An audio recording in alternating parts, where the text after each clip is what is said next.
There's still a good presence of law enforcement. I mean, we're literally at ground zero here where this is. So behind me, there's a ton of law enforcement. There's a lot of dogs coming through. One of them earlier, excuse me, looked like somebody's dog. Was a small white little dog. That means that they're probably still running around scared.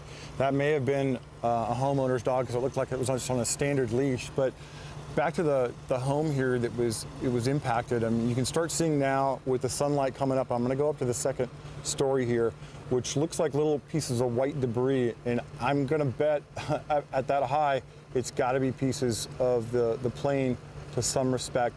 You can see part of tree limbs and things like that on this tree. There's a couple of scorch areas, and obviously the big impact there where it hit the car and the truck, and then I think it kind of slowed it down a little bit coming down sample here. But there's another white piece here in the street. I did not see a white car in front of this, so this could also be a piece of the plane.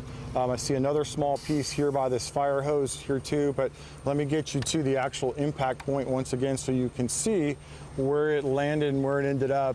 It came straight down the 10,000 block of sample and then went straight down here. You can still see some smoldering. There is a yellow tarp, here below the scene, so again, we'll be respectful and not really focus in on that. But here you can see pieces of what looks like the fuselage. I can see a cone. I'm going to focus here again for you and come down and show you this cone piece, which may be the propeller.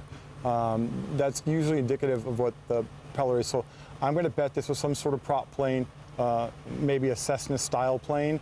We don't know that yet, but again, with what looks to be the cone of the propeller, which usually stick out on the either side of this cone here at the bottom of your screen, and then up to what looks to be left of the fuselage, you can see this rounded piece here, and it's still smoldering. Again, in between these cars, can't really make out what kind of cars they are. Obviously, they've just been utterly obliterated.